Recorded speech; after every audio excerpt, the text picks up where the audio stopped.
Buongiorno, buongiorno a tutti e ben ritrovati.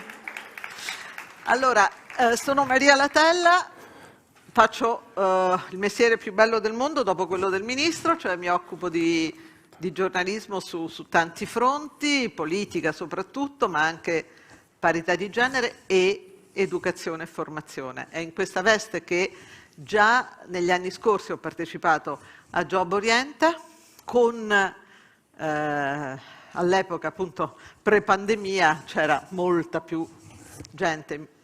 Il ministro Patrizio Bianchi non ha bisogno di essere presentato, è un ministro che è capitato in una circostanza straordinaria, perché per la prima volta dopo la pandemia, mi viene da dire grazie alla pandemia, la scuola è tornata al centro dell'attenzione.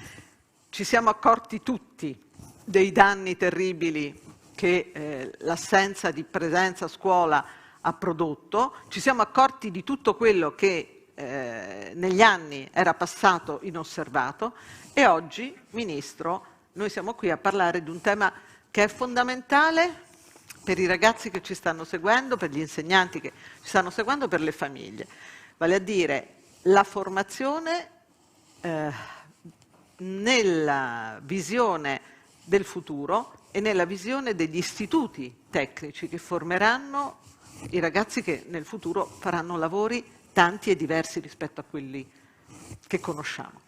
Allora, la prima domanda che le voglio fare è: vogliamo scattare una fotografia di quello che nella sua permanenza al Ministero lei può raccontarci, quello che succede e succederà sulla formazione tecnica? Innanzitutto vi saluto tutti e saluto i nostri assessori regionali. Abbiamo condiviso una vita e continuiamo a condividerla e vedremo. Però intanto fino a qua ci siamo e quindi grazie veramente a tutti. Grazie a tutti perché sappiamo che quando parliamo di istruzione tecnica, quando parliamo di formazione, quando parliamo di IFP, che ogni tanto tendiamo a dimenticare, non solo il ruolo delle regioni è fondamentale, ma è fondamentale il ruolo degli assessori regionali, cioè proprio della capacità di legare insieme tutti i pezzi. Questo legare insieme tutti i pezzi deve essere il segno e il segnale di questa nostra epoca. Noi siamo in una situazione che, al di là anche della pandemia, raccoglie un processo di trasformazione che era profondissimo già prima. Noi tanto ce lo dimentichiamo, le cose non sono cominciate quando è arrivato il virus. Già da prima noi eravamo in una fase di grandissima trasformazione che oggi si rende evidente perché i problemi della capacità di utilizzare tutte le nuove tecnologie che chiamiamo digitale, ma non è solo digitale, pensate ai materiali come stanno cambiando. Questa idea della presa di coscienza sui temi non solo della sostenibilità, ma di più dei temi della rigenerazione. Erano temi che erano presenti anche prima e che oggi vengono esaltati da questa necessità di uscire da questa situazione non tornando a come eravamo, ma andando verso come saremo. E insisto, la chiave di volta di tutto questo, che deve essere la matrice dei nostri ragionamenti e che è nella matrice anche di questa grande rivoluzione industriale che ogni tanto rimettiamo nel cassetto, è per tutti e per ognuno. Cioè un sistema educativo che si deve rivolgere a tutti, che deve permettere a tutti di avere le loro opportunità, ma che deve parlare ai singoli, alle persone. Questa idea del per tutti e per ognuno. L'ognuno sono i nostri obiettivi. E allora in questa ottica noi non è che dobbiamo soltanto rivitalizzare, dare forza agli istituti tecnici e professionali, ma dobbiamo porli assolutamente al centro della nostra attenzione. Non dimentichi, dottoressa, che quando parliamo di istituti tecnici e professionali, se il Paese è quello che è, cioè un grande Paese industriale, lo dobbiamo perché negli anni 50 e 60 molte persone hanno fatto orgogliosamente l'istituto tecnico e professionale. Noi abbiamo delle città che non sarebbero quelle senza tutte le persone che hanno fatto. L'industria dell'automobile non ci sarebbe in Italia se non ci fosse il Fermo Corni di Modena. Vogliamo dirlo? Quindi non soltanto dobbiamo rinvigorire, ma dobbiamo prendere ad esempio tutto quello che è stato l'elemento fondante dello sviluppo di questo Paese. Ministro, la fermo un attimo. Proviamo a parlare a quel ragazzo con la felpa nera, lì? Dov'è il ragazzo con la felpa nera? Quello in prima fila, quello con la maglietta nera. Bene. Tu, Sto parlando di Riccino. te. Riccio, a quello con la felpa arancione dietro Sì? e a qualche ragazza che è qui. Proviamo a fargli capire, parlando proprio come se parlassimo in una stanza piccola, noi quattro, perché bisogna, uno, essere orgogliosi della scuola che si fa e perché il lavoro del futuro passerà moltissimo attraverso gli istituti tecnici. Così magari arriva anche alle famiglie, che tante volte non lo capiscono. Te lo dico subito, guarda, guardi, è assolutamente evidente. Mi faccia tornare però indietro sulla storia di questo Paese, che ogni tanto dimentichiamo, noi dimentichiamo il nostro Paese. Dimentichiamo cos'era il Veneto degli anni 50, i più maturi di voi se lo ricordano. Il Veneto era un posto da cui si emigrava, si andava via dal Veneto, e invece è diventato un posto che è attrattivo. Perché? Perché abbiamo generato una quantità di imprese che erano nate piccole e medie dimensioni, che erano nate sul lavoro delle mani e che sono diventati i leader mondiali, ad esempio della robotica, ad esempio di tutto quel mondo straordinario che è il mondo del food e del vino. Perché? Perché se tu fai un istituto tecnico, fai una scuola professionale, fai uno IFP, ti confronti direttamente con il lavoro e con il lavoro che cambia. Non solo, non è il tema che trovi subito un lavoro, ma il più delle volte costruisci un lavoro e lo costruisci un lavoro nuovo e costruisci un lavoro che è in grado di trasformare anche le imprese. Allora questa relazione diretta fra le imprese e le scuole fa bene sicuramente alle scuole, ma fa straordinariamente bene alle imprese. Fa bene alle imprese perché le imprese riescono non soltanto ad avere persone che vanno, nuovi operai che vanno, ma sono obbligate a pensarsi, sono obbligate a ragionare su di loro, capire quali sono i loro più e i loro meno, sono obbligate a diventare luoghi di educazione. Allora questo ce l'hai negli istituti tecnici, ce l'hai negli istituti professionali, ce l'hai anche nella IFP, l'IFP sono i 3 anni, presente, no? Allora, sono quelli che danno la qualifica, sono scuole che formano le persone e formano le persone che hanno un'aderenza totale con la realtà in cui vivono, con la capacità di trasformare la realtà in cui vivono. Per questo la scuola diventa importante. E guardate, io ho parlato da tanto tempo, proprio con molti esempi nel settore dell'automobile, e loro mi dicevano, guardate, dei marchi che oggi sono assolutamente centrali, che identificano il Paese, Ferrari, Lamborghini, Maserati, non ci sarebbero stati senza questo continuo scambio con la scuola, non ci sarebbero stati senza questa idea che l'imprenditore nasceva di lì e tutte le persone che lavorano sono in fondo imprenditori di se stessi, imprenditori della loro impresa, legati fortemente al territorio. E questo è l'altro dato.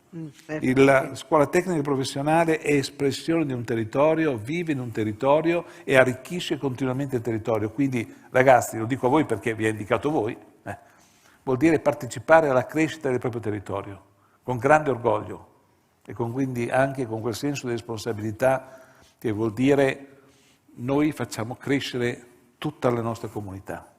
È per questo che questo Paese, questa regione, dico a Elena, questa regione che era un territorio in cui si andava via di qua, come la Bassa nostra, è diventato un luogo così orgogliosamente capace di attrarre, perché hai lavorato sulle persone, hai lavorato con le persone, hai lavorato per le persone. Ministro, sempre sulla base del fatto che lei si occupa di istruzione e di formazione da una vita, come possiamo aiutare i ragazzi e le loro famiglie a scegliere il percorso scolastico, a comprendere verso che cosa uno è portato? Perché talvolta a 13 anni non si hanno le idee chiare, non si hanno le idee chiare nemmeno a 18. Avete come dire, un consiglio da dare? Lei ha un consiglio da dare a questi ragazzi e alle loro famiglie su come riconoscere le proprie inclinazioni? Assolutamente, guardi, l'idea che l'orientamento si possa ridurre al marketing dell'ultima estate, questo è superato, questo non c'è più. L'orientamento si fa accompagnando i ragazzi fin dall'inizio. L'abbiamo visto prima, questi ragazzi fantastici, questi bambini e bambine che in età, alla primaria, alla scuola elementare, sono già in grado di programmare i loro giochi. Abbiamo visto dei ragazzi più grandi che hanno fatto un gioco per spiegare a loro stessi come gestire delle situazioni complesse. Non cadiamo nella trappola, è una trappola cattiva nei nostri confronti. Dire, io che ho fatto una grande scuola, bisogna tornare lì. No, per favore, gli adulti facciano un atto di umiltà e si tirino un attimo indietro. Accompagnino i ragazzi hanno bisogno di avere delle figure di adulti di riferimento, non che li rimproverino in continuazione. Io ho letto l'altro giorno una cosa che mi ha fatto molto male. Su un giornale, un giornalista che indubbiamente ha il pregio della battuta ha dichiarato il manifesto dei somari, una rivendicazione, una esplicitazione anche molto civile che i ragazzi avevano fatto su loro stessi. Non si fa così, Attenzione, non si fa così. Bisogna ascoltare le persone. E quando si ascoltano le persone, si ascoltano anche dei pareri che possono essere diversi dai nostri. Si accompagnano le persone. Accompagnare le persone non vuol dire che tu gli dai dei consigli, vuol dire che li stai ad ascoltare. Allora, partendo dai ragazzi di mezzo che ho visto, andando avanti con le scuole, nelle scuole medie è il momento di maggiore ascolto. Allora lì tu riesci in un qualche modo a capire, proprio con questo per tutti e per ognuno, quali sono non solo le inclinazioni, ma anche le attese di ognuno. Non basta soltanto vedere quali sono le tue attitudini, bisogna vedere anche le attese che siano dei ragazzi, non delle loro famiglie. Attenzione, le famiglie sono importantissime. Questo lavoro di orientamento probabilmente è il lavoro più delicato che gli adulti possono fare nei confronti dei ragazzi e delle ragazze. Bisogna che la scuola tutta sia il luogo dell'orientamento. Non ci può essere il momento dell'orientamento staccato dalla scuola. Questa idea di una scuola, io ci tengo molto, la scuola affettuosa, la scuola in cui il senso sia fondamentale, il senso del sé, vuol dire che tu accompagni nel loro percorso i ragazzi e rendi evidente che puoi avere percorsi diversi, tutti ugualmente dignitosi, che però devono portare alla realizzazione della persona. Dopodiché la realizzazione della persona può essere perché fai un percorso, ne fai un altro, ma la prima cosa che bisogna dire è che sono tutti ugualmente dignitosi perché sono quelli che permettono alla persona di realizzarsi. Questa idea che noi trasformiamo l'orientamento in selezione ex ante, tu sì, tu no, tu sì, tu no. Guarda, questa è la cosa più pericolosa che noi possiamo fare e il danno che possiamo fare ai nostri figli. Bisogna avere molto rispetto dei ragazzi, anche nelle parole. Noi ogni tanto, lo sa anche lei, diciamo, ragazzi, siete il nostro futuro. E loro giustamente dicono, no, siamo il nostro futuro. Ognuno ha il proprio futuro. Sì. Cioè anche questa idea per cui tutti i ragazzi siano tutti da tutelare perché non sono in grado di esprimersi. No, noi dobbiamo fare un orientamento che permetta a loro di esprimersi. E quindi l'orientamento è soprattutto capacità di ascolto. Umile capacità di ascolto. Veramente impariamolo questo.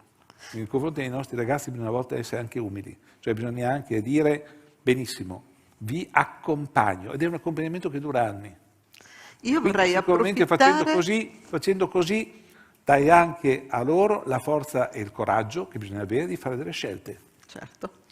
Vorrei approfittare di questa ultima domanda per dire anche una cosa che penso e vedere che cosa pensa lei, Ministro. Allora, qualche giorno fa un suo collega, il Ministro Cingolani, ha fatto un'affermazione vera, reale. Noi in Italia siamo indietro rispetto alla formazione tecnologica, avremmo bisogno di tanti digital manager, voi ragazzi siete un pezzo avanti rispetto alla nostra generazione, ma abbiamo bisogno ora di tanti digital manager. E il Ministro Cingolani si è soffermato sul fatto che nel nostro ciclo scolastico si studiano sempre le stesse cose e ha detto non si può studiare per 12 anni sempre le guerre puniche. Ora, io penso che un digital manager, un ragazzo di 18 anni, deve sapere che cosa sono le guerre puniche, perché non è che gli fa un danno sapere che cosa sono le guerre puniche, gli servirà comunque, è qualcosa che trasmetterà ai suoi figli. Si può far capire a tutti noi, perché dobbiamo lavorare su ragazzi che siano in grado di competere con gli altri paesi sulla formazione tecnologica, ma senza farne delle persone che non sanno altro? Io ho firmato 10 giorni fa col ministro Blanquer, il nostro collega francese, un atto per la tutela e il sostegno delle lingue classiche. Perché, vedi, studiare, torno sulle guerre puniche, le guerre puniche non sono soltanto importanti perché tu sai come sono avvenute, ma sono anche un problema di metodo. Studiare le guerre puniche ti dà lo spessore del tempo, ti dà l'idea che tu sei capace di ragionare oggi e in avanti, avendo il senso che tu stesso sei un risultato di quelle guerre puniche. Ti evita lo schiacciamento, non c'è alterità. Far diventare un digital maker o un digital manager o un digital quello che volete voi e avere una cultura di base fondante. Le dirò una cosa in più, tanto più rapido sarà il cambiamento che abbiamo di fronte, tanto più lei deve essere solido come persona. E allora bisogna essere solidi come persone, bisogna essere solidi come persone. E allora per essere solidi come persone bisogna riconoscere che prima di noi c'è stata un'enormità di pensiero. Guardate, io credo che veramente sia necessario nelle scuole tecniche introdurre anche quei pezzi di filosofia che dicevo. Ma non è perché tu devi conoscere tutta la storia del pensiero, ma perché dentro lì c'è una sintesi di una capacità nostra di poter affrontare dei temi non attuali ma futuri senza paura. Ci sono delle cose che vengono da lontanissimo. Allora non è necessario che tu devi studiare tutto, ma devi essere in grado di studiare tutto. Guarda, io faccio sempre un esempio che mi rimane sempre. Una volta ero in America ad un corso di economia e ci hanno dato da leggere l'Antigone. Ma che cosa può insegnare Antigone, che è stata scritta nel 440 a.C., a chi deve affrontare il mondo di oggi? Perché devo perdere il mio tempo a leggere delle cose scritte, quando forse non c'è neanche la scrittura? Perché Antigone era una ragazza che nel momento di guerra, mettendosi in contrasto con i genitori, usciva a raccogliere i morti, gli sconfitti, perché la pietas non ha tempo. Allora, probabilmente non dobbiamo farlo 4 volte, non lo so, non voglio discutere di questo. Però più sarà incerto il nostro futuro, quindi anche il vostro per quello che vi riguarda voi, perché ognuno c'ha il suo, giustamente, e più devi essere solido. E allora la piccola Antigone, che ha 2500 anni, forse ti può insegnare anche come non avere paura. Questo è veramente molto molto non abbiate paura. Bello. Questo lo dico a voi ragazzi, non abbiate paura. Perché da Antigone alle guerre puniche sono tutte storie di esseri umani che sono venuti molto prima di noi e che aiutano appunto a essere più solidi. E poi dirò un'altra cosa, sapere che una nozione che si apprende alle elementari, ma che insomma Annibale sulle Alpi ci portava gli elefanti, ma quando vi capita mai più? Se non lo sapete a scuola, chi ve lo racconterà mai più? Ministro, grazie. Guarda, scusami, lo dico sempre ai ragazzi degli studi tecnici, voi dovete avere questa grandissima capacità. Che cosa fa l'istituto tecnico? L'istituto tecnico fa una cosa importantissima. Guardate che la capacità delle persone è fatta di 3 cose.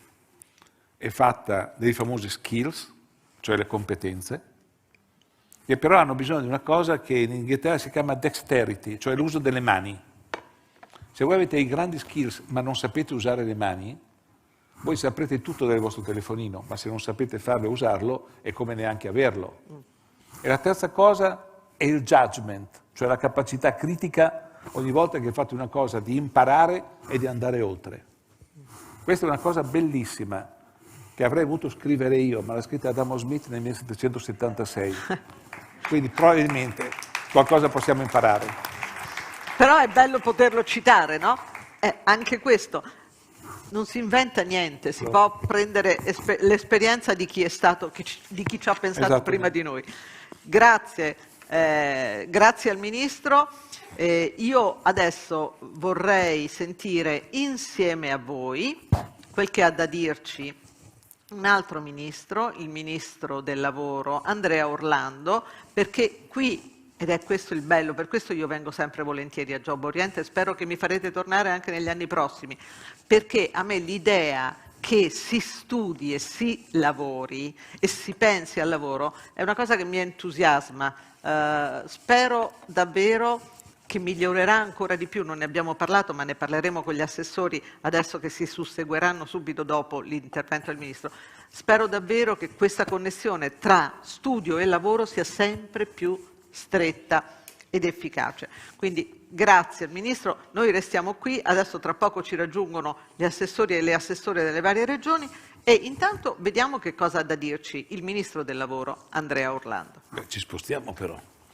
Ce lo vediamo da qui, Ministro? No, lì. Innanzitutto vorrei ringraziare gli organizzatori di questa iniziativa per l'invito e in particolare vorrei ringraziare l'assessore Donazzan non solo per questo invito ma anche per il lavoro che quotidianamente svolge all'interno della conferenza degli assessori nel portare avanti misure che sono nell'interesse del Paese, che hanno visto già cogliere alcuni traguardi, penso alla garanzia occupabilità lavoratori e al piano nuove competenze che proprio ieri è stato licenziato dalla commissione competente della conferenza. Il rammarico è che non mi è stato possibile essere in presenza a causa di altri impegni che non sono derogabili. Le 3 parole che danno il titolo all'iniziativa sono anche le 3 parole che più di altre guardano al futuro, perché il futuro è verde ed è digitale. E questo è il messaggio chiaro che credo debba muovere dalle nostre politiche, su cui vogliamo costruire una società diversa, di cui i giovani possano essere effettivamente protagonisti. Si tratta di 3 parole che si declineranno operativamente nei prossimi mesi e nei prossimi anni e che hanno sicuramente delle ricadute importantissime nell'ambito del lavoro. E ovviamente la formazione, parole che già da oggi dobbiamo affrontare con la consapevolezza per permettere che si sviluppino nuove competenze, per far sì che si promuova una più diffusa cultura digitale. Dobbiamo insomma giocare d'anticipo, non limitarci a prendere atto che i cambiamenti stanno avvenendo, ma provare anche ad anticiparli per evitare quello spiazzamento che spesso si determina tra sistema della formazione e mercato del lavoro. Alle risorse tecnologiche dobbiamo infatti accompagnare competenze che siano adeguate, consapevolezza delle potenzialità degli strumenti a disposizione e capacità di immaginare che indirizzo dare alla rivoluzione verde e digitale. Per costruire un'Italia che sia effettivamente così, come viene richiamato nel titolo di questa iniziativa, dobbiamo garantire uno sviluppo sociale ed economico che sia anch'esso sostenibile. E questo passa necessariamente attraverso un sistema di istruzione, di formazione, che sia capace di adeguarsi, di ampliare e migliorare la sua offerta. Per supportare questa fase di transizione stiamo potenziando le sinergie tra i sistemi di istruzione, di formazione e mercato del lavoro, attraverso dei processi di riconoscimento delle competenze, l'adeguamento dei curricula e favorendo quanto è più possibile l'ingresso dei giovani nel mondo del lavoro. L'introduzione delle clausole per favorire l'occupazione di giovani e donne nell'ambito dei progetti PNRR va proprio in questa direzione ed è stata nostra cura cercare di introdurlo, di declinarlo poi nei decreti che sono stati successivamente emanati. Secondo i dati Eurostat, infatti, in Italia la quota di giovani tra i 16 e i 19 anni che padroneggiano gli strumenti digitali è purtroppo più bassa di quella della media UE. Questo significa che i nostri giovani hanno meno consapevolezza in merito alla gestione e all'utilizzo dei dati, dei software e degli strumenti della comunicazione digitale. Questo li rende meno competitivi sul mercato del lavoro, ma ancora di più, e credo che questo debba essere preoccupazione di tutti, anche più in difficoltà nell'accedere a una nuova cittadinanza che sarà anche cittadinanza digitale. È un ritardo che non possiamo più permetterci perché limita la nostra competitività come sistema paese, appunto, e la formazione digitale dei giovani sarà quindi fondamentale per la crescita economica dei prossimi anni. Per questo stiamo investendo in progetti che siano proprio mirati in questa direzione, cioè all'acquisizione di competenze digitali e da ciò una capacità di migliorare l'occupabilità. Con il progetto GOL che ho richiamato, ad esempio, con le regioni ci siamo posti un obiettivo che ritengo molto ambizioso, cioè investire 4,4 miliardi di euro rivolgendosi ad una platea di 3 milioni di persone da qui al 2025, con la finalità proprio del rafforzamento delle competenze digitali, che dovranno riguardare il 40% degli interventi formativi. Attraverso la realizzazione dei progetti PNRR puntiamo all'integrazione delle politiche attive con le politiche di formazione e di servizi inquadrati a livello territoriale per rispondere in maniera più incisiva ed efficiente al miglioramento tra domanda e offerta di lavoro sui territori. Sarà quindi necessario, credo, uno sforzo comune ed un'unità di intenti di tutti gli attori, a partire dal Ministero che rappresento, e tutti gli operatori economici ed istituzionali che sono presenti nei territori. Ma in conclusione vorrei sottolineare come i veri protagonisti devono essere i giovani, a cui sono dedicate le iniziative di questi giorni. A noi tocca la responsabilità di metterli in condizione di poter valorizzare tanti talenti. Sono loro la vera risorsa che abbiamo come Paese per ripartire e guardare al futuro, ma anche al di là di queste cose che spesso ripetiamo, poi c'è un dato molto pratico: noi stiamo aumentando il nostro debito pubblico per far fronte alle conseguenze della pandemia, ma questo significa che le nuove generazioni saranno chiamate a rispondere di questi impegni che noi stiamo assumendo oggi, e questo significa, diciamo, in qualche modo fare un patto con loro, provare a fare in modo tale che tutte le risorse possibili siano orientate ad agevolare la loro emancipazione, il loro riscatto, la loro crescita, anche garantendo strumenti formativi migliori ed anche legando questi strumenti a un mercato del lavoro che in parte deve cambiare. E qui vorrei fare un'ultima considerazione prima di concludere. Noi in questi anni abbiamo messo al centro della ricerca di competitività il tema dei nuovi strumenti contrattuali, abbiamo reso il lavoro più flessibile e questo ha finito per rendere il lavoro anche più precario in molte condizioni. C'erano rigidità che forse dovevano essere superate, ma credo che a queste, diciamo, effettive esigenze si siano accompagnate anche esigenze di svalorizzazione e svalutazione del lavoro. Perché pongo questa questione in questa sede? Perché credo che oggi sia matura una riflessione.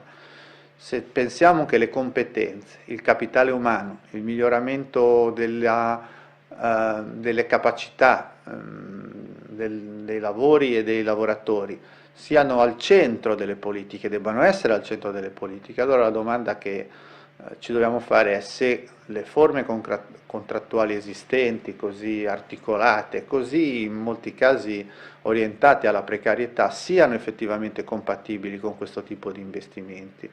Questa è una domanda non retorica e che credo alla quale dovremmo dare una risposta non ideologica, perché oggi, diciamo così, se si investe su un lavoratore, un giovane prima, un adulto più avanti, si fa una scommessa a lungo termine. E come può essere compatibile questa scommessa con scelte che invece dal punto di vista contrattuale spingono verso il breve termine, verso il mordi e fuggi, verso un utilizzo sempre più spezzettato del lavoro? Non è solo un tema di equità, non è solo un tema generazionale, sicuramente proprio perché contraiamo debito almeno dovremmo restituire ai giovani un lavoro più sicuro, una condizione esistenziale che gli consenta di guardare con più serenità al futuro, ma è anche un tema che riguarda proprio la questione dell'investimento in formazione. Se vogliamo investire dobbiamo avere un respiro lungo, una capacità di dare certezza e continuità al lavoro. E questo credo che sia uno degli elementi che a margine di questo vostro confronto può trovare uno spazio di sviluppo e che sarà anche oggetto di una riflessione che ho proposto alla Conferenza delle Regioni per la ridefinizione di un nuovo apprendistato che resta, diciamo così, la misura, il contratto principe per l'ingresso nel mondo del lavoro, ma che oggi deve fare i conti anche con questa esigenza di costante aggiornamento. Quindi buon lavoro, è il caso proprio di dirlo, e buona riflessione. Grazie a tutti. Grazie al Ministro Orlando che ci lascia una suggestione, Ministro Bianchi, mica da ridere, perché lui dice, se stiamo parlando di quanto è prezioso il capitale umano, quanto è prezioso che questi ragazzi che sono qui vengano ben formati, vengano formati per il futuro, poi è contraddittorio fargli dei contratti che durano 4 mesi, perché c'è bisogno di farli crescere bene. Non è, come dire, non è un tema al quale possiamo dare ora una risposta, però è un tema che sicuramente merita una riflessione in voi politici, negli insegnanti, nelle famiglie e nelle forze, come dire, che sono chiamate a assumersi le responsabilità del futuro. No, sicuramente, però veda, il tema è assolutamente chiaro. Noi stiamo ragionando su una ripresa che non può essere una ripresa solo congiunturale, cioè non stiamo parlando di un rimbalzo, stiamo parlando di un ridisegno del posizionamento del Paese intero in un contesto internazionale in condizioni di grande incertezza. Questo vuol dire, ancora una volta, che noi dobbiamo ragionare sul lungo periodo. Il lungo periodo è quando cambia il capitale. La differenza fra breve periodo e lungo periodo in economia non è 1 e 3 anni e 1 e 2 mesi. Il lungo periodo il breve periodo è quando lei ragiona a bocce date. Il lungo periodo è quando cambia la struttura delle cose, per tornare a ragionare sul lungo periodo. Per questo io dico sempre, guardate, noi siamo abituati a pensare alla scuola e alle politiche della scuola come politiche di settore. Non è vero. Sono politiche strutturali e nella fattispecie sono politiche industriali. Le vere politiche industriali sono le politiche che riguardano le persone e quindi sono le politiche che riguardano la scuola. Quello che abbiamo chiaro e che ha detto prima il collega Orlando con molta lucidità sono 3 cose distinte che vanno prese. Primo, la formazione non è soltanto dei ragazzi. L'epoca in cui la parte educativa era una parte della vita preliminare non c'è. C'è un tema di ragionare su una continuità formativa che nella fattispecie oggi vede un problema di riqualificazione dell'intera forza lavoro italiana. Questo è una cosa che va chiarito. Noi abbiamo un problema di riposizionamento di tutte le nostre competenze. Secondo, il tema contrattuale diventa fondamentale perché è chiaro che questo spezzettamento che abbiamo avuto ha accorciato anche la visuale delle imprese, mentre le nostre imprese, proprio per la loro natura, proprio perché lavorano sulla qualità, hanno bisogno di tempo. E la terza cosa che ha detto lui, che mi è sembrata molto interessante, è quando ricordava che questa interazione continua fra formazione e lavoro non può essere casuale, cioè non può essere affidata alla casualità.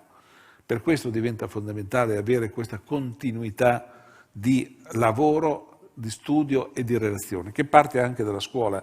Per questo le scuole tecniche, la riflessione che stiamo facendo sulle scuole tecniche, anche con le cose che abbiamo detto prima quando parlavamo di Germania, diventa importante. Io credo che quando tutti parlano della Germania hanno in mente il sistema duale, cioè questo sistema di continua interazione che però si proietta ben oltre l'epoca scolare. Ecco, io credo che nel momento in cui stiamo ragionando di scuola tecnica professionale e stiamo facendo, ed è una delle riforme del PNRR, noi dobbiamo ragionare anche sulla scuola degli adulti, dobbiamo ragionare anche sulla capacità di accompagnare i processi di trasformazione delle imprese con processi continui di trasformazione non solo della loro forza lavoro, ma di tutte le persone che possono arricchire col loro lavoro questo Paese. È importante, quindi credo che il Ministro del Lavoro con forza abbia voluto e dovuto affrontare anche il tema contrattuale, che poi coinvolgerà ovviamente per definizione anche poi tutto il settore pubblico. È una bella conversazione quella che potrete avere in Consiglio dei Ministri, ma adesso io sono curiosa proprio di entrare dentro il sistema di formazione tenendo conto dei territori e quindi sentiremo qui sul palco uno dopo l'altro gli assessori del Veneto, della Toscana, della Liguria, della Puglia e della Lombardia. E comincerei subito con Elena Donazzanna, assessore all'istruzione, formazione, lavoro e pari opportunità della regione che ci ospita. Grazie, Eccoci. grazie dottoressa, buongiorno. È la gioia di vedere Patrizio qui, grazie. Eccoci. Allora, come vi state organizzando qui nel Veneto? Ma guardi, non solo qui nel Veneto, qui lei oggi ha veramente un parterre de roi quando parliamo di regioni, perché la grande presenza, proprio quest'anno già ho avuto modo di dirlo già al Ministro Bianchi, di una attenzione crescente nel tempo, ma che proprio questa volta si è concretizzata anche in una presenza di moltissimi assessori. Qui oggi, oltre a quelli che si succederanno, c'è il collega della Sicilia, Scavone, c'è il collega Berrino della Liguria, c'è la collega Zedda della Sardegna e c'è la collega Rosolen del Friuli Venezia Giulia, perché noi qui abbiamo voluto portare quel dialogo istituzionale che peraltro oggi si realizza con Patrizio Bianchi, che è un dialogo che però noi abbiamo da tempo. La forza di un sistema che è italiano, che ha un quadro nazionale di riferimento, ma che si vuole realizzare, concretizzare sui territori che sono estremamente diversi. La forza di questo dialogo sta però nelle caratteristiche anche personali, se mi permette, perché un sistema funziona quando però viene convintamente anche difeso e garantito con convinzione, non solo perché oggi siamo in un momento strategico, l'Europa ci chiede delle riforme, l'Italia si organizza in un piano nazionale che deve essere attentamente sviluppato, altrimenti non ne avremo del beneficio, ma tutto questo poggia non solo in un sistema, ma appunto in un dato di caratteristiche personali. Io ti ho ascoltato molto, mi permetto, anche se è un dialogo istituzionale, di darci del tu, sarebbe se no una finzione cinematografica, no? Patrizio Bianchi, quando io ascolto questo ministro, quando ti ascolto, io sento tanto spirito di verità, tanta conoscenza del territorio, la tua presenza con tutta probabilità in un percorso che abbiamo fatto con Cristina Grieco, in quel caso da coordinatrice, con te a fare l'assessore dell'Emilia Romagna, ti porta oggi ad avere un altro sguardo e a parlare in questo modo. È un dato personale, ma è anche un dato di competenze, perché poi lei sentirà, dottoressa Rattella, degli assessori che sono molto competenti. Alle volte la politica... Ma anche con grande passione, ne sono sicura. Mi spiace solo che purtroppo, per questioni anche di impegni di tutti voi, abbiate dei tempi contingentati. Esatto. Avevamo detto 5 minuti a testa, ma certo. Daremo qualche minuto in più, però... No, però quello del PNRR oggi si realizza appunto se noi riusciamo a mettere una scaletta di lavori che è esattamente quella di questo dialogo. Io 3 cose lascio a te, Patrizio, perché Il fatto che si dovessero riformare l'istruzione e formazione professionale, soprattutto perché ne avevamo registrato, noi che siamo sui territori certamente, una mancanza di rispetto per quello che era quel percorso, certo. no? Quindi riduzione del numero di laboratori, un pochino un'ingessatura che era diversa da quello che ci si aspettava in campo di istruzione professionale e tecnica.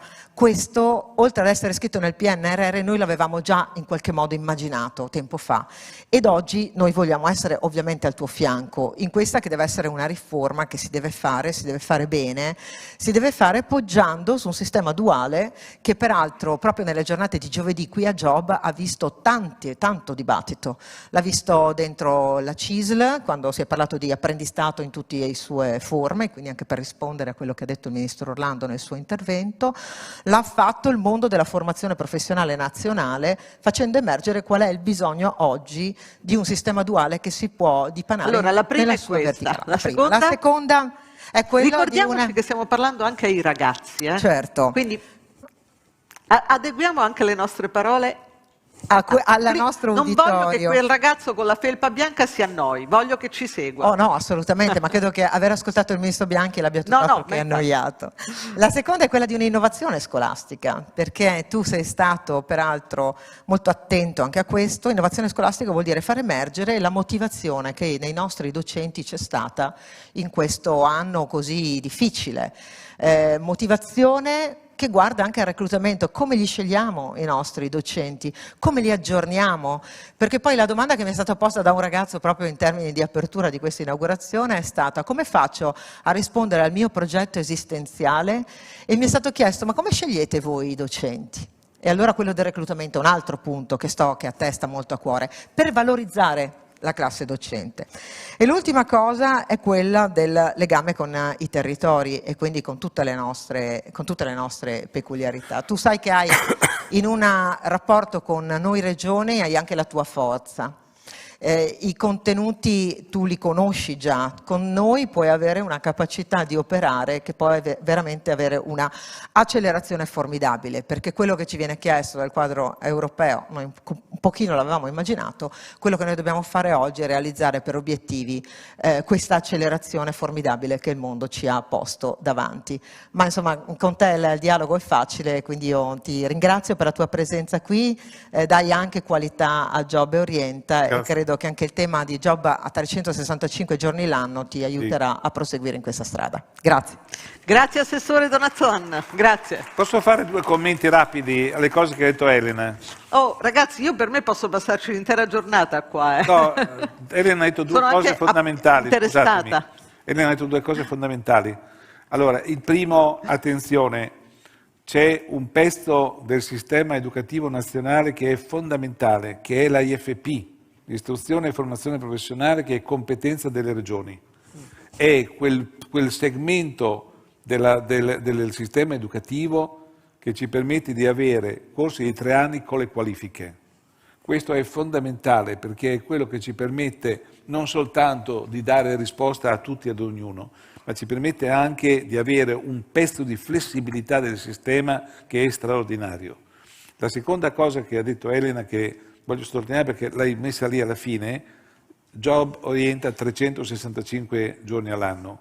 Noi dobbiamo, con le iniziative che abbiamo avviato, quindi sicuramente Job Orienta, sono stato orientamenti 2 settimane fa, dove era Ilaria? Eccola lì Ilaria. Con le altre iniziative che abbiamo dobbiamo creare un'infrastruttura paese, cioè bisogna che noi abbiamo la capacità di generare una continuità di tutti questi eventi in modo che qualunque persona sia in grado in qualsiasi momento di aver chiaro tutta la ricchezza delle offerte, della disponibilità che abbiamo.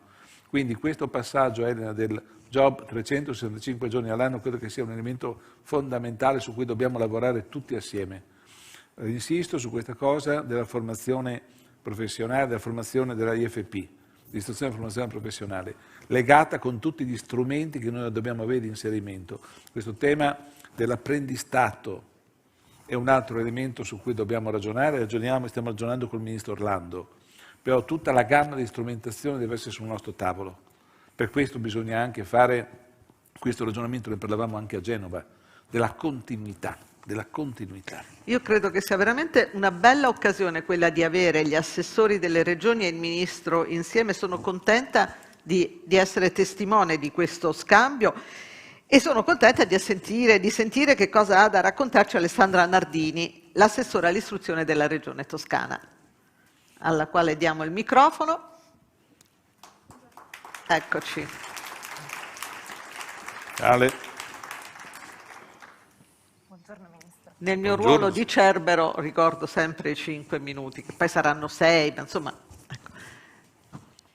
Sì, intanto buongiorno a tutte e a tutti, grazie alla Regione Veneto, in particolar modo all'assessora Donazzan per averci invitati a prendere parte attiva a questa bellissima iniziativa. Per me il primo anno in presenza, il secondo perché il primo l'abbiamo fatto a distanza lo scorso anno e quindi è davvero importante e bello essere qua ed è importante e bello avere tenuto insieme tutta la filiera, istruzione, formazione, lavoro, perché lo ricordava bene prima il Ministro Bianchi, lo ricordava Patrizio, lo ricordava il Ministro Orlando intervenendo seppure a distanza. Noi abbiamo bisogno di legare ancora di più con ancora maggior forza e sinergia istruzione, formazione e lavoro, perché abbiamo, io credo, un obiettivo comune che è quello di rimettere al centro le giovani generazioni e dare loro maggiori opportunità nei nostri rispettivi territori. Questa pandemia, lo ricordava bene Patrizio, ha finalmente rimesso al centro la scuola e allora dobbiamo dire con forza che abbiamo chiuso con le politiche di tagli rispetto all'istruzione e noi vogliamo che anche dopo la pandemia non ci si dimentichi questa consapevolezza che finalmente abbiamo acquisito a tutti i livelli e dobbiamo far conoscere anche le straordinarie opportunità che abbiamo sui nostri territori, perché è vero, oggi alcuni percorsi, penso a tutto il tema degli FP, ma tutta la filiera, IFTS, ITS, ancora oggi non riusciamo a utilizzarli e a far esprimere le loro enormi potenzialità, perché quella è una filiera, sono strumenti, sono percorsi che danno dal punto di vista occupazionale davvero penso per straordinarie esempio alla opportunità. Toscana e a tutta la produzione artigiana, il Made in Italy. Quanto lavoro si può creare per i giovani nella vostra regione? Assolutamente sì, noi stiamo lavorando molto sul tema dell'orientamento, far conoscere davvero tutte il ventaglio di opportunità che esiste sui nostri territori e anche un po' sfatare quegli stereotipi che ancora oggi esistono, secondo i quali alcune scuole siano più o meno migliori di altre. No, non c'è una scuola a mio avviso migliore o peggiore di altre, c'è una scuola, un percorso più o meno adatto alle ambizioni e alle inclinazioni di ognuno. Questo significa investire per abbattere la dispersione e l'abbandono scolastico, che è uno dei grandi temi su cui ovviamente dobbiamo confrontarci e che dobbiamo mettere al centro.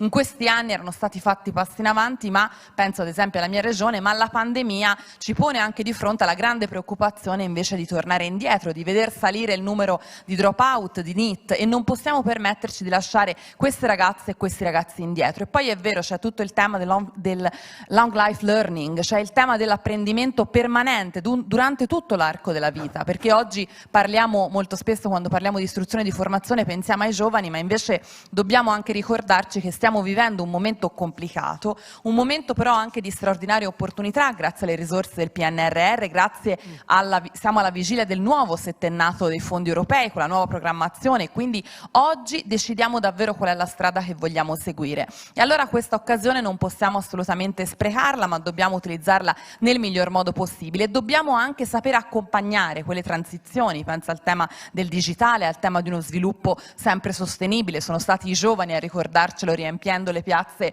del nostro paese e del mondo. Noi dobbiamo accompagnare quelle transizioni e quei cambiamenti facendo sì che i posti di lavoro non si perdano, ma vengano conservati, anzi si creino anche nuove opportunità, nuovi percorsi. Allora, da questo punto di vista è importante lavorare con tutti gli strumenti che avremo a disposizione. Penso appunto a GOL, veniva citato prima dal Ministro Orlando, penso al piano nuove competenze che abbiamo licenziato appunto ieri in commissione. Abbiamo grandi opportunità e dobbiamo rimettere al centro un grande investimento che parta dall'educazione e dall'istruzione, fin dallo 06. Il sistema integrato 06 va assolutamente rafforzato, potenziato. I nidi devono essere il primo strumento attraverso cui si combatte la dispersione futura scolastica e si promuove il successo scolastico e formativo. E poi appunto far sì che le nostre ragazze e i nostri ragazzi sappiano che nei nostri territori ci sono opportunità che noi vogliamo far sì che vengano colte assolutamente. Questo è proprio il punto, no? Se voi ragazzi sapete che ci sono,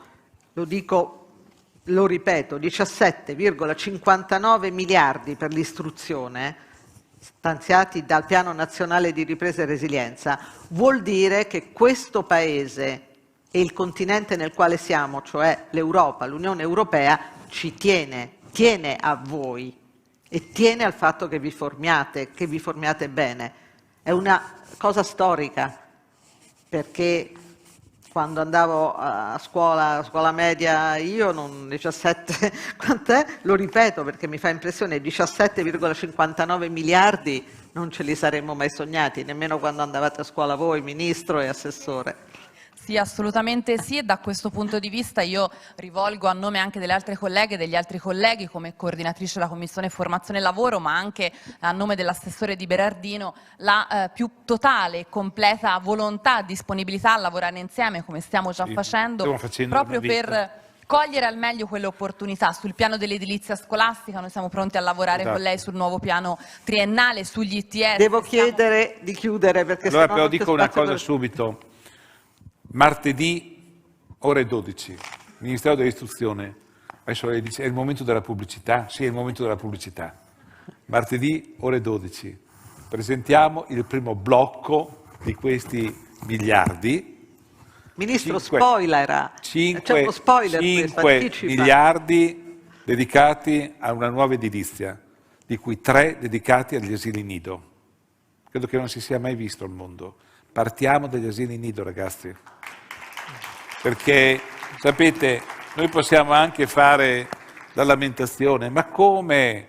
L'anno scorso soltanto 400.000 nati, tutti gli anni perdiamo una città grande come Pisa. Sì, ragazzi, però bisogna anche muoversi. Partire dagli asili nido vuol dire ragionare su quello che dicevi tu prima. Questo non è un accessorio dell'educazione. Questo è l'avvio di un processo con cui lo Stato, o meglio, scusate, non lo Stato, la Repubblica tutela i diritti delle persone. Lo facciamo dagli 0 in avanti. Quindi partiamo martedì alle 12 e presentiamo questo. 5 miliardi, di cui 3 per gli asili nido. Bene, grazie Assessore. La invito a lasciare il microfono a chi verrà dopo di lei. No, cambiano il microfono perché bisogna sanificarli. Grazie all'assessore Nardini della Regione Toscana e ora Ilaria Cavo, assessore all'istruzione della Regione Liguria. Ma una cosa mi ha colpito, Ministro, qui le danno tutti del tu e la chiamano Patrizio. Ma sono 10 anni che lavoriamo assieme. Buongiorno. Scusa, è una vita che lavoriamo assieme, scusami. Buongiorno. Ministro, siamo ciao. stati compagni di banco per 10 anni, ragazzi. Con me sì, un po' meno, però ci siamo vabbè, lo dai, stesso e mi permetto giovane. di continuare col tu. Allora, Assessore alla Regione Liguria, c'è appena stato orientamenti a Genova. Che cosa possiamo aggiungere alle cose che hanno già detto Elena Donazzana e Alessandra Nardini? Ma io vado dritta sull'argomento di cui il Ministro ha già parlato in realtà prima in maniera molto ampia, quello dell'orientamento. E mi fa molto piacere questo legame, ringrazio anche io Elena Donazzan, tra il Salone Orientamenti di Genova, dove il Ministro è stato, nella prima giornata inaugurale, nella seconda le commissioni istruzione e formazione, entrambe congiunte, hanno lavorato e hanno predisposto un documento, e di questo appunto vorrei parlare, da sottoporre chiaramente al Ministro come documento programmatico delle regioni proprio sull'orientamento.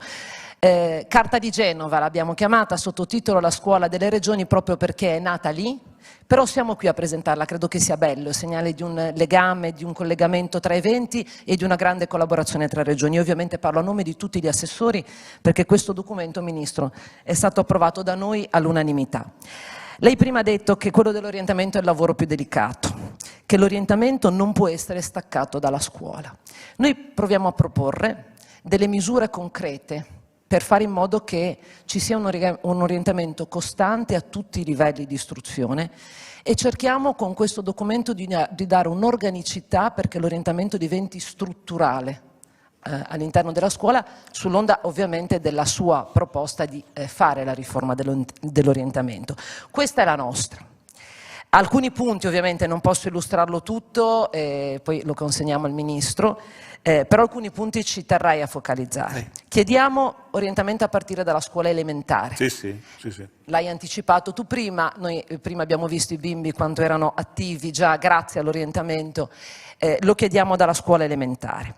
Chiediamo un rafforzamento, un allargamento dei piani formativi individualizzati, che già vengono attuati per quanto riguarda l'istruzione più professionale, ma chiediamo che ci sia un ampliamento di tutto questo. Il PNRR prevede dei moduli di orientamento e laboratoriali di almeno 30 ore. Noi chiediamo che questi moduli vengano a livello curricolare estesi e fatti dalla scuola media e nella scuola superiore. Peraltro tu prima dicevi che proprio il momento di apprendimento più forte è quello delle scuole medie. Quindi chiediamo questo e anche che ci possa essere l'attività di tutto il mondo della formazione professionale e dell'ITS all'interno delle scuole, così come di tutta la parte universitaria, perché sia un orientamento poi sia all'università sia all'ITS.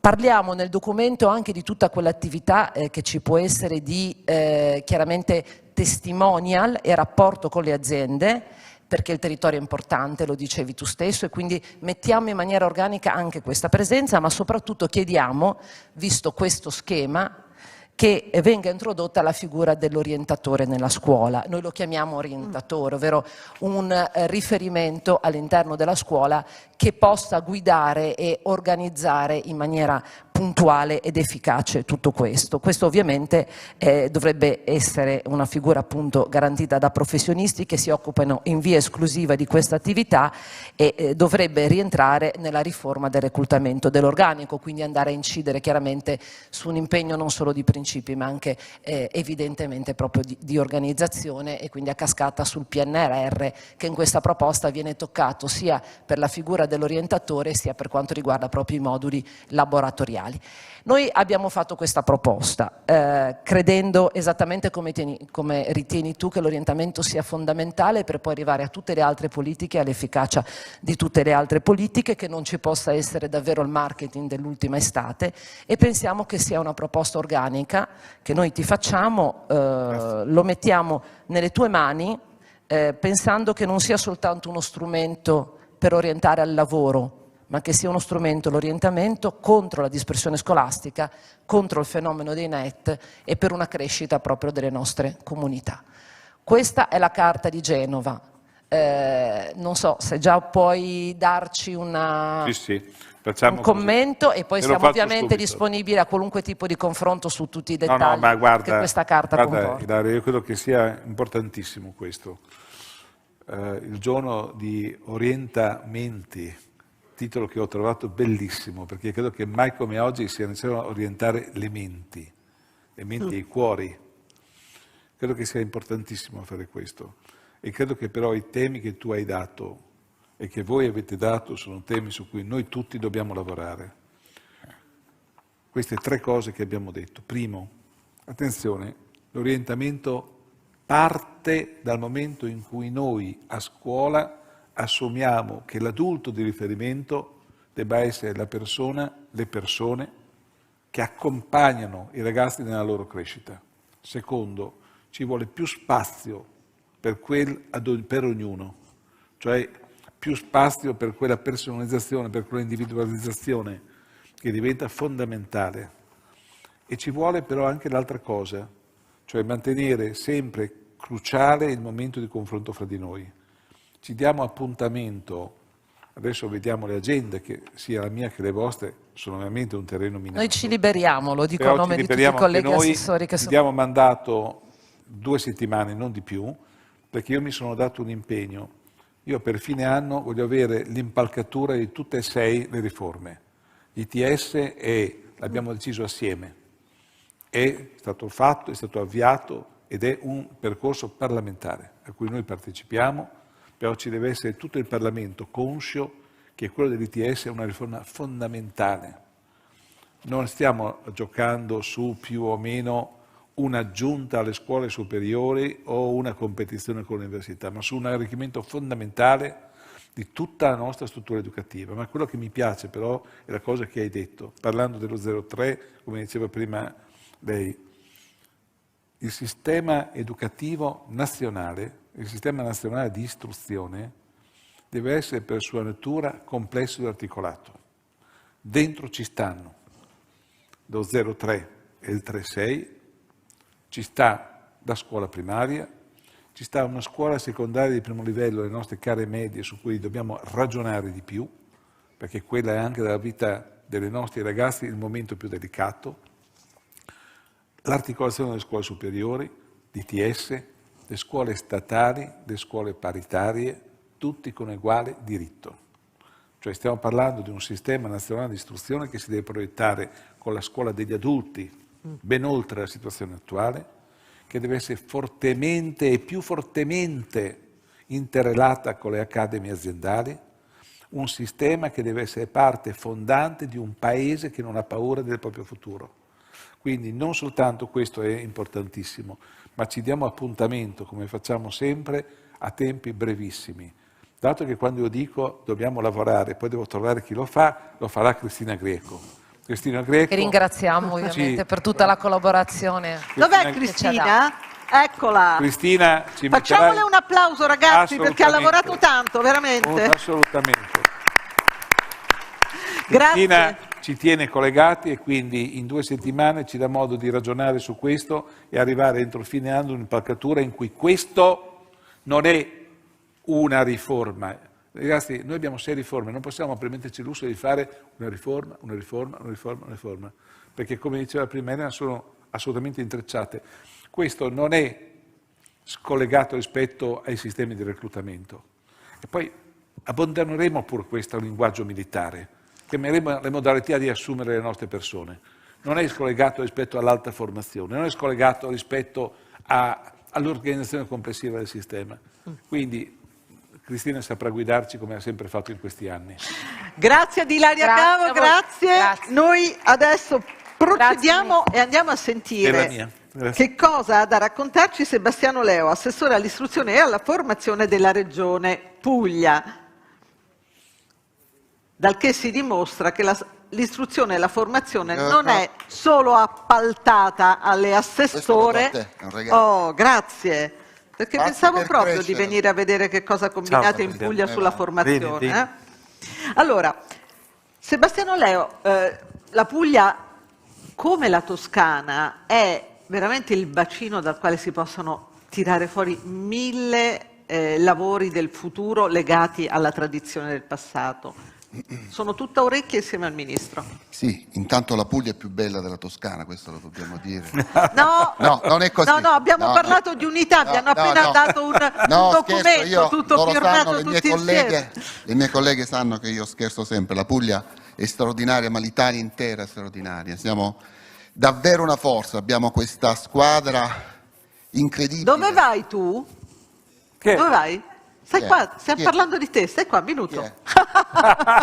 Io devo farli insegnare. Ribellati. Mi odierai, lo so. Sì, ribellati. Dai. È una squadra, dicevo, davvero incredibile, quella delle regioni. Io penso che insieme a Patrizio, insieme al Ministro, possiamo fare tante cose. Vorrei fare una premessa però, una premessa un po'... 5 minuti abbiamo. 5 minuti. Anche perché dopo quello che è stato detto, insomma, io avrei poco da aggiungere, insomma, è stato detto quasi tutto. Però io dico questo, a noi Italia sono state date davvero tantissime risorse, ma non hanno dato queste risorse, l'Europa non ha dato queste risorse perché siamo più bravi degli altri e perché in Italia occorre fare le riforme strutturali che ancora non partono. Io esco un po' fuori dagli schemi, perché oggi ci stiamo raccontando tante bellissime cose, però c'è ancora una questione, tra virgolette, meridionale che va risolta, che va affrontata. Questo non lo scordiamo mai. Io dico che al centro di tutto ci deve essere la scuola pubblica, che resta ancora l'unico ascensore sociale. Su questo non ci devono essere dubbi.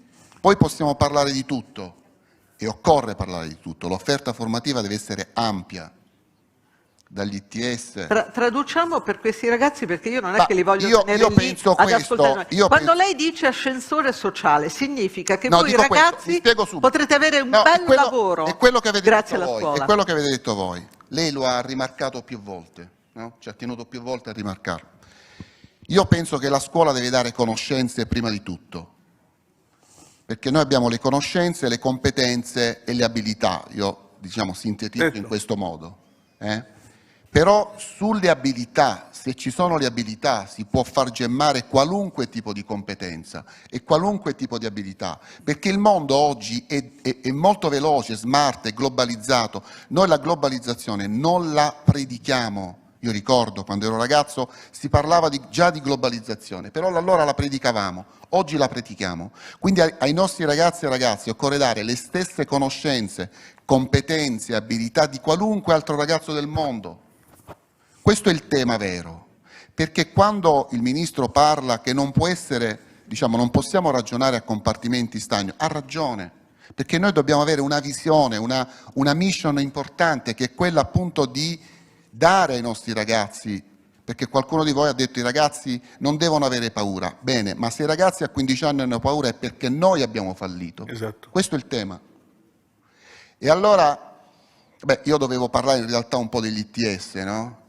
Ma mi infilo, arrivo anche all'ITS. Sì, abbiamo altri 3 minuti. Sì, è chiaro che l'ITS lo abbiamo anche qui manifestato, è stato ieri un'iniziativa bellissima, abbiamo visto tantissimi ITS, qui vedo la nostra già collega Prea che ha lavorato tantissimo, io vorrei fare un applauso ad Prea perché davvero è una donna appassionata, perché per parlare di scuola, per parlare di istruzione occorre essere appassionati, altrimenti non, e il nostro ministro lo è. Ho preso un treno alle 7:15 Benissimo. per essere qua, quindi Benissimo. in quanto a passione sono tutta con Io voi. dico che bisogna, per avere degli ITS efficienti, efficaci, occorre partire dalla riforma degli istituti tecnici e dei professionali, altrimenti non sono necessari i 2 anni di ITS, Certo. Assolutamente. È un po' come l'inglese, tu non puoi imparare l'inglese così nel giro di 1 anno, di 5 mesi, 3 mesi, occorre avere un percorso importante. Quindi dobbiamo fare tutto questo. La Puglia è un modello, il Presidente Indiri, il Presidente Biondi dell'Indiri ha detto più volte che la Puglia è un modello per l'ITS, noi abbiamo investito tantissimo, però come al solito in Italia poi le cose nascono così, un po' per caso, perché l'ITS sono nato per caso, un'intuizione degli industriali, delle associazioni industriali che hanno voluto questi ITS, giustamente, poi senza regole precise, adesso c'è questa riforma in Parlamento di cui parlava il Ministro, è passata alla Camera, adesso andrà al Senato, io dico che bisogna fare in fretta, bisogna essere veloci e occorre poi fare i decreti attuativi, perché occorre organizzare, occorre fare il sistema con l'ITS, perché è sempre questo il tema dell'Italia è sempre questo, perché si lanciano tantissime idee, tantissime proposte, il Ministro è eccellente, io amo il Ministro, perché il Ministro, tra virgolette, amo il Ministro. Sì, va bene, ma voglio dire, perché ha una umanità incredibile e perché ha delle conoscenze importantissime. Questo è il tema, perché la scuola senza l'umanità, è vero, la pandemia ha messo in evidenza la scuola, l'ha messo al centro, anche la sanità l'ha messo al centro, però ha rimesso al centro l'uomo, assolutamente. Grazie, e adesso dobbiamo proprio salutarci dopo questa dichiarazione d'amore. Siamo arrivati quasi alla conclusione di questa mattina, grazie. Perché... No, fammi fare un commento però, Sì, scusi, sì. mi faccia fare un commento. C'è il problema del mezzogiorno. Guardate, questo è un problema fondamentale, perché quando si dice il mezzogiorno, se tu non hai presente i numeri, poi ci perdiamo. C'è l'assessore della Sicilia qua, lui me lo potrà dire. Quando parli di asili nido, se tu nasci a Reggio Emilia hai 1 su 2. Se nasci in Sicilia, quanto siamo? 5 su 100? L'8 su 100. Allora, 8 su 100, mentre a Reggio Emilia è il 46. Dici, devi punire Reggio Emilia? No, dobbiamo ricostruire un paese e si parte esattamente da questo, da là dove ci sono le difficoltà. Grazie, Ministro. Difficoltà di una storia di cui noi dobbiamo essere consci e che però dobbiamo andare oltre. D'altra parte educazione vuol dire andare oltre, è così. Grazie molte. Grazie. Allora, ci siamo avviati alla fine, c'è la Lombardia, l'ultimo assessore col quale scambiamo i nostri 5 minuti di conversazione, Melania Rizzoli. Io vi devo chiedere però un favore personale, siccome ho bloccato uno studente, gli voglio dare il via libera. Però non è un via libera gratis, eh? Ciao Melania. Scusa, posso chiederti solo una cosa? Grazie. Se parli ad alta voce, tu che cosa vorresti fare da grande? Togliti la mascherina e diccelo ad alta voce e poi ciao.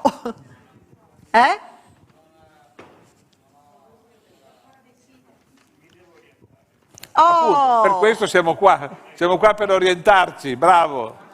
Risposta Grazie. ottima, grazie. Brava, grazie ottima tantissimo. risposta, grazie. Allora, Melania Rizzoli, la Lombardia? Grazie Maria. La Lombardia, io sono orgogliosissima di rappresentare Regione Lombardia, ringrazio Patrizio per essere qui, è una tua presenza molto importante anche perché lo sviluppo del sistema ITS, grazie alla tua riforma e agli investimenti del PNRR previsti, che ricordo sono di 1,5 miliardi per i nostri istituti, è un'occasione unica e irripetibile. Regione Lombardia ci ha sempre creduto, anzi gli ITS sono nati in Regione Lombardia, infatti qui abbiamo Giovanni Lodrini che ha fondato della Fondazione Macchina Leonardi, che è stata la prima fondazione, il primo ITS in Italia, quindi siamo orgogliosissimi. Regione Lombardia ha investito oltre 70 milioni di euro in questi anni, siamo arrivati ad avere 25 fondazioni, 23 lombarde e 2 interregionali, 214 corsi e prima regione in Italia, quest'anno abbiamo superato i 5.000 iscritti, quindi questo è un motivo di orgoglio. Però grazie alla tua riforma che c'è in Parlamento, ricordo che l'occasione è irripetibile anche perché mai come quest'anno il Presidente del Consiglio Mario Draghi, fin dal suo primo discorso di insediamento in Parlamento, ha sottolineato l'importanza degli ITS e ha fatto di più, è andato proprio nella Regione Puglia il mese scorso dell'amico Sebastiano Leo in un istituto ITS proprio per pubblicizzare e incentivare questa occasione unica, perché io dico sempre ai ragazzi che iscriversi ad un ITS, raggiungere il diploma è garanzia di lavoro e mai come in questo momento c'è bisogno di occupazione, soprattutto in un periodo che speriamo di poter definire presto post-pandemico, in cui l'occupazione è stata mortificata, diciamo. E noi come Regione Lombardia abbiamo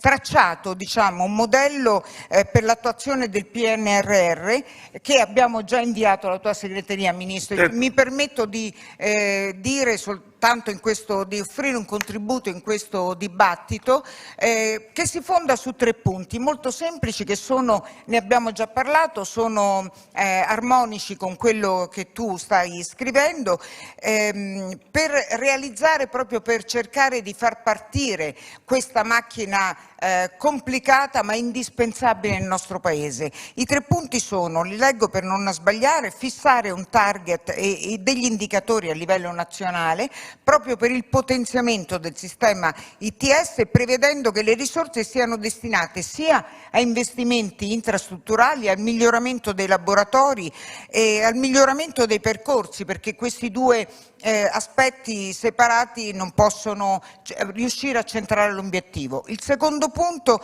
le risorse, la cosa più importante, tolte naturalmente quelle destinate alle azioni nazionali, che vengano ripartite tra le regioni sulla base di alcuni parametri che abbiamo fissato, relativi sia alla popolazione giovanile, agli indicatori del sistema ITS, quello già esistente. E l'ultimo, che naturalmente queste sono delle cose volontarie per le regioni, ciascuna regione potrà presentare un piano d'azione con interventi misurabili, indicatori, cronoprogramma, risultati e impatti atti attesi e in base a questo potrà essere siglato un accordo con il livello centrale e assegnate le risorse. Insomma, Ministro, noi ti ringraziamo perché grazie al tuo aiuto hai promesso di venire a visitare anche i nostri centri, a cominciare da quello di Brescia presso anche il prossimo mese se puoi, perché la tua presenza, quella del Presidente del Consiglio, dà molta più forza e soprattutto dà molta più sicurezza ai ragazzi che decidono di frequentare gli ITS e di iscriversi ai corsi per entrare nel più breve tempo possibile nel mondo del lavoro. E io ringrazio anche il giornalismo, in questo caso Maria Latella, per aiutarci a diffondere questo nostro tema e questa nostra opportunità per i ragazzi che aumentano sempre di più. Noi abbiamo superato i 5.000 iscritti, come dicevi tu, io spero che anche le regioni del sud, che sono più penalizzate per la differenza delle aziende sul territorio, possano iniziare ad aumentare le iscrizioni e a rendere il sistema ITS una parte importante per la ripresa sociale ed economica del nostro Paese. Sono stata nei 5 minuti. Più ne parliamo e meglio è. Ministro, io prima di chiudere e di darti la parola, vorrei chiudere, perché abbiamo sentito prima un ragazzo che ci ha dato una bella risposta, mi sto orientando, vorrei per parità sentire quella ragazza col pullover nero. Ti abbiamo fatto portare il microfono. Tu. Ecco, niente, semplicemente, visto che qui parliamo di orientamento, tu sei già orientata, cosa vorresti fare e che istituto frequenti? Seguo il CFS Stimatini, però non so ancora bene cosa fare da grande, non sono ancora sicura. Quindi ti orienti pure tu? Sì. Strada facendo l'orientamento poi lo trovano, perché... Comunque Ministro, guarda, non preoccuparti, anch'io ogni tanto devo essere orientato, anch'io non so cosa farò da grande. Grande, Ministro. Tranquilla. Grande. Allora, volevo dire questo però. Allora, adesso vediamo sugli ITS questa che tutti stiamo sollecitando, cioè la chiusura dell'iter parlamentare, però sappiate che io sono pronto a fare i decreti di attuazione.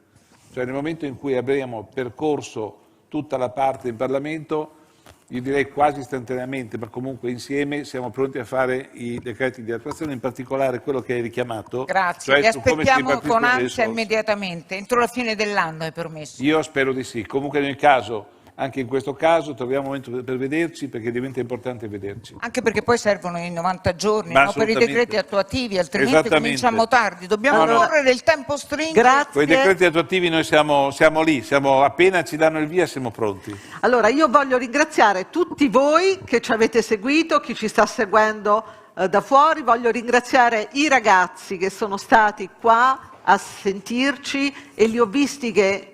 Insomma, la partecipazione c'è stata e vi ringrazio davvero di cuore.